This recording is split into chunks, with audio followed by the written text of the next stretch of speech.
So I'm here with Andrew Aquilante, who is the lead driver for Phoenix American Motorsports. It's a Continental Tire Sports Car Challenge GS class team which races Ford Mustang Boss 302Rs. Andrew has had a lot of success in both amateur and professional racing, and we thought we'd ask Andrew a few questions just to let our followers on Facebook and other people who are interested get to know him a little bit better and what his interests and thoughts are about the series and about how things are going so far. So Andrew, you've had a very successful past year in racing. You won 2 national championships in SCCA, in both Touring 1 and GT2. You were admitted to the Road Racing Drivers Club, which is a very special honor, especially for a young road racer. I wonder if you'd tell us a little bit about your experiences at the 2013 SCCA runoffs and give us an idea of what your experience was like. Obviously, it was a very good experience. 2 national championships during the 50th anniversary of the runoffs was a pretty good accomplishment. One of those things that planning-wise wasn't really on the radar until kind of July, August. But it was once everything started to come together and we ran qualifying and said, okay, we've got a shot at both of them, because GT2 was a real last-minute idea, very unknown situation. So, didn't quite know what would happen until we actually got there, and so that was really satisfying to win. The T1 was a little bit of an unknown due to rule changes from the previous year, but using the same car, as soon as we kind of knew what we had in GT2, kind of knew what we had in T1, and that made life work. Yeah, I was going to ask you about people may be interested in how it was possible for you to use the same car to win national championships in 2 very different classes. Can you give people some understanding of how that's possible, the same Corvette being used for both classes? Well, in the beginning of 13, the rules changed, and they took what was the STO class and put it into T1 and put it into GT2. Put it into T1 with some differences in weights and restrictors to slow it down some. They put it into GT2 unchanged because the classes had previously run pretty much on top of each other. So the differences between the car was just weight and restrictor flow. From a practical standpoint, you can basically switch back and forth from one class to the other with work under the hood and a change in the weight of the car. Yep. And whatever else. Yeah, and the weight was not significant enough to warrant changing ride heights and that sort of thing. And plus, putting it in a Corvette where you need to put it, it's in the center of gravity, so not much changes there. Well, that actually raises another question. Your technical knowledge of the cars is evident when you talk about the single car, 2 classes situation in the runoffs. Your people may not realize, but you're not only a successful road racer, but you're also a very accomplished race car constructor. And I wonder if you could talk a little bit about how it is that those 2 skills interact with one another in the day-to-day running of a race program. How do those 2 things work together, one with the other? I think it gives you a better understanding of what's going on with the car and kind of know, when something's up and what to go immediately looking for. It's when you're out on track, it doesn't help you so much. But I shouldn't say that. What I mean is that when it's more to me when you've got issues with the car, but also it gives you a little bit of a mechanical sympathy idea that you see a lot of guys coming up like go-karting wise who don't really, they may have worked on their own go-karts, but there's so few systems on a go-kart that compared to these types of cars that we race, where they're a street car, they don't quite have what I would call sympathy kind of and understanding of, okay, if we're burning up the brakes here, we're going to be creating a lot more work from each other, and plus, you know what, you're only gaining half of a tenth of a second by using the brakes that much harder, that sort of deal. One of the things that I've noticed is, from the beginning of my association with you and with Phoenix, is the care that you take in terms of how much time you spend on track in a given car, how hard you use the car, how many laps you put on it. It's something that I think a lot of people don't think as much about, but when you have a sense of the mechanical wear and the forces that are operating on the car, I think it gives, especially when you have to repair them, renew them. Yeah, and it relates to endurance racing that way as well. Granted, nowadays cars are so stout that they talk about the 24-hour races are pretty much done flat out now. I mean, versus 10, 15 years ago where you had to short shift, you had to do this, you had to do that to preserve the car and not go into the garage. I mean, now winners of those races are, they don't spend time in the garage. You cannot. Whereas before, most likely every car on the track had spent time in the garage being repaired. It was just what repairs were being made and they were being done. So it makes a lot of sense. So I know you've been around a race team and in racing garages all your life with your family, both your dad and his brother being involved in road racing for many years. Can you tell us a little bit about your early experiences around the racetrack and around your dad and his friends, and then also your early competitive driving experience, how you got started with this? I think when you're kind of around the racetrack when you're a little kid, while you may not be, learning, or you may not be paying attention to everything that is going on all the time, you are around it and you are absorbing it, you are kind of watching stuff unfold, and while you may not realize it at the time, you are kind of learning about it. I would say that kind of applies greatly to me from being around 2 years old sort of thing, going to the racetrack. You watch guys like John Henderson and Don Knowles, and while you may not quite understand what they're talking about, that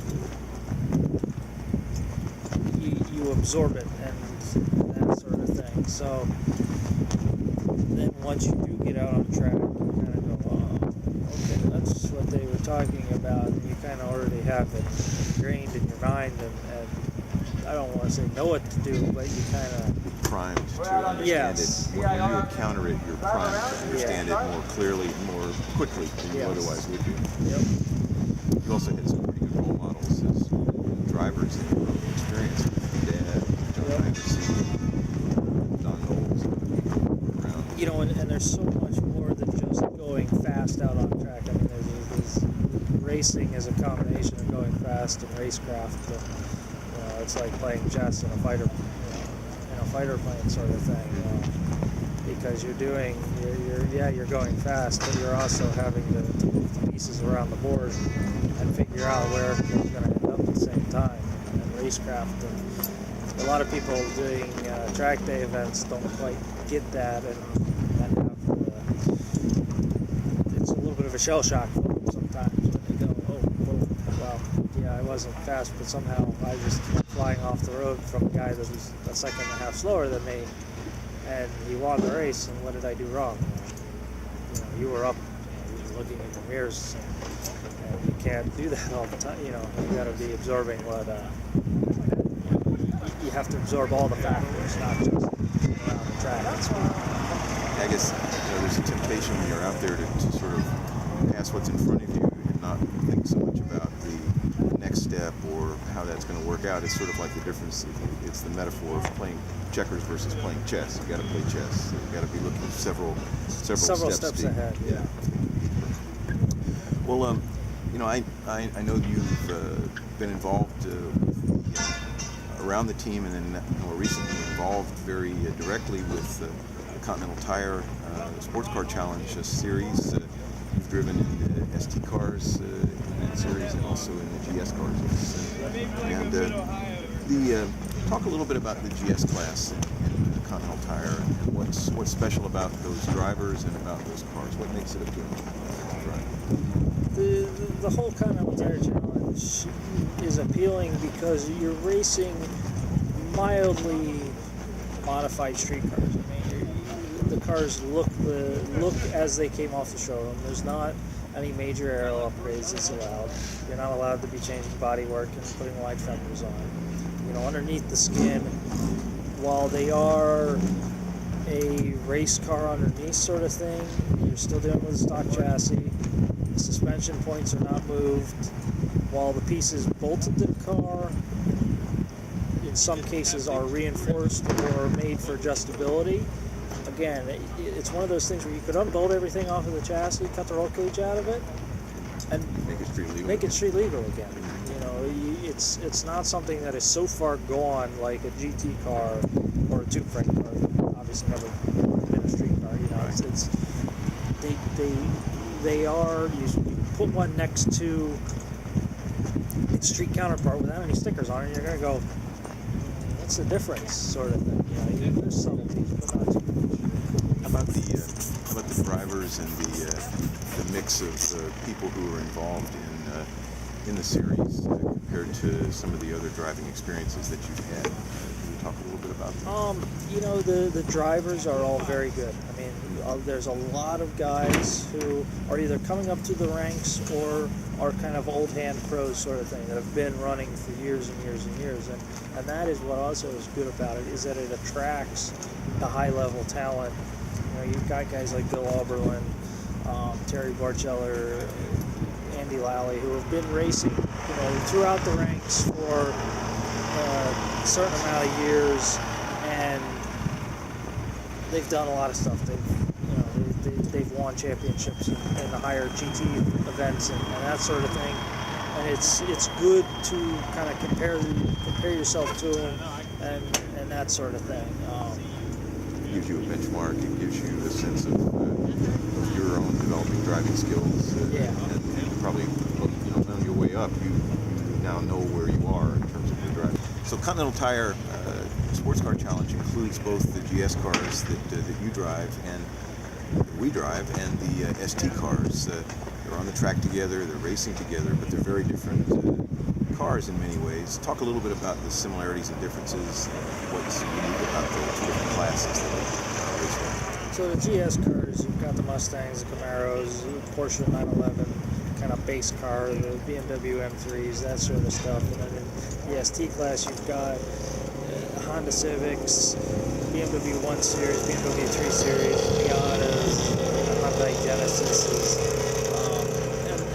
and all of the lower performance but still performance-oriented street cars. A lot of front-wheel drive cars mixed in with the rear-wheel drive cars, whereas GS is all rear-wheel drive. You know, so the difference in time on the track is made up on the straightaways. I mean, GS cars are making anywhere from 400 to 450, 475 horsepower. ST cars are making 220 to 275 horsepower. And so, but their cornering capabilities are roughly equal because the ST cars usually end up a little bit lighter, but they are all a smaller tire. Also, they don't let as much. There are some minor differences between the two class philosophies. Trying to stop a 3,500 pound, 450 horsepower Mustang with its street brakes. They allow racing calipers on the GS cars, where in ST they pretty much make you stick to the stock calipers, and that creates. ST still very much has that preservation. The connection to the street car. And kind of a preservation during the race. The front-wheel drive cars can't go 10/10ths on their brakes, so they'll burn them up. Rear-wheel drive cars, they can use their brakes hard, but they may not be as quick down the straightaway, so they have to use their brakes and that sort of thing. So it's an interesting balance, and it's a fun class.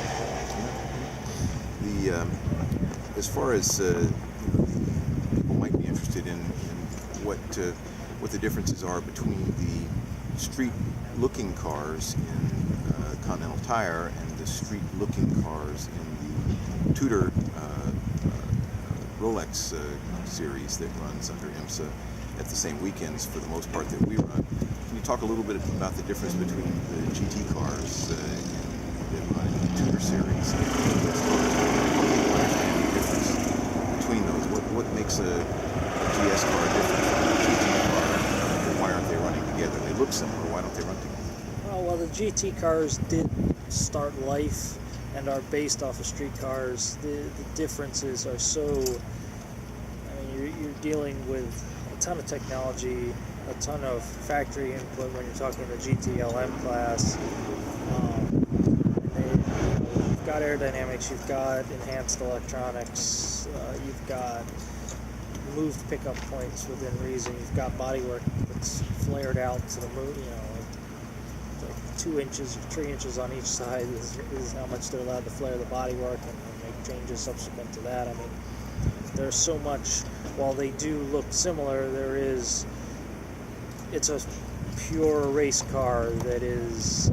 So they can optimize the chassis design, for exactly, example, moving the suspension pickup points so that the suspension works very differently. We're working with having to balance stock points and capabilities within the car. They can move stuff within their rule book and create what they need to create. It's very interesting. The speed-wise, the GT and GS cars, and lap time-wise, how close are they? I'm sure it differs by track. Well, top speed-wise, it differs. For instance, at Daytona, actually, a GS car is as quick, if not maybe a little bit quicker than some of the GT cars because we don't have the drag from all the aerodynamics. But the lap times are 10 seconds at Daytona roughly, and even more at other tracks. And that's all because of, you're taking 1,000 pounds out of a car, and you're adding downforce and all that sort of stuff. So they're a Porsche 911 in GS and a Porsche 911 in GT are Porsche 911s, and they started out kind of on the same factory line, but at one point they went their separate ways in the factory. And, So the GT car is in part a downforce car. It's using a bigger combination of more aerodynamic grip and mechanical grip, and the GS car is much less so aero grip and much more when you look at the size of the tires, I mean, we're limited to a 275 tire in Grand Sport, and the GT cars run wide. I mean, they're wide, 320 and 330. Really? Millimeter wide tires and that sort of thing. And plus, again, the factory development and the tire war that goes on in the GTLM class sort of thing really ups the ante. One of the things that people who know about the Phoenix American Motorsports team will historically will remember is that this team was very successful in the past running a different kind of car, an all-wheel drive car made by Subaru. Can you talk a little bit about the difference between driving an all-wheel drive car in the series and a rear-wheel drive V8 car series? To drive the different types of drive lines in these types of, in this street-based car, like I said, you're what I like to say is you're driving around the systems in the car, so you do have to take a different approach to driving it. The all-wheel drive car is in some ways similar to a front-wheel drive car, in some ways similar to a rear-wheel drive car, and that kind of, it's hard to really explain all the little intricacies, but there are differences in feel where you had to do certain things with the car more so and take certain chances, and that was also a factor of how much power the car made versus the other cars. It was an underpowered car, but it handled off the corners well because it had a drive, and you had to just drive to its strengths. So you would optimize your driving style to maximize its strong points and minimize the effects of its weak points, the power. The Mustang doesn't corner as well, but it goes down a straightaway, so you then your object is to make the straightaways as long as you can. Very good. Well, as we finish up, one of the things I'd be interested to hear from you is how you see the season evolving, and also looking further forward. How do you think about your own driving career? Where would you like to see yourself in driving sports cars in the next 5 years? How do you see things evolving? The season has been a little bit of a challenge. When we switched to Mustang last year, we only ran a few races, and there's been so many changes going into this year that while a little bit of that applied, there's been a steeper learning curve because of the rule on shocks opening up, has kind of made the car work again. There was a spec shock. There was a spec shock that did not work well at all last year. So it's the first couple of races have been a little bit of a challenge with some mechanical issues and some contact taking us out of both races. None of which is kind of, you could say everything is avoidable, but there are some things in racing that the stars line up and that somebody does drop out, comes off the road from nowhere and wipes you out of the track. You have a certain amount of control over those things. Exactly. You can't control everybody. You can try and control your own car as much as you can, and even still, sometimes you have a mechanical and a piece fails that you don't really expect to break. So it's that sort of thing. For me, driving-wise, driving in the GT Championship type cars, that would be, that's where I would like to be. I like sports car racing. I like the challenge of endurance racing and that sort of thing. Although sprint racing in GT cars is also pretty cool. So something like World Challenge is not. It's also appealing because it is. There is something about running street-based cars, even though when you get into the GT cars, you're not really dealing with the street characteristics anymore. Because it is kind of it's a challenge. I think it's fun. I mean, open wheel and stock cars, maybe on road courses, but the oval stuff doesn't appeal all that much. Different set of skills, a different kind of driving. Yeah, oval. It is challenging. Running on ovals that we've run on, like for instance Homestead, where the banking is a corner that you kind of gotta go. Okay, that's sucked it up and do this. But you also have to remember you're driving a car that was never intended to go around them. So when you look at a NASCAR, you're saying, well, that's built and staggered to go left and through the banking at 180 miles an hour. So. Well, I really appreciate your taking the time, Andrew. It's been a real pleasure, and we'll try to keep more features coming for those who are interested in Phoenix American Motorsports, Continental Tire Sports Car Challenge. Thanks very much for being with us.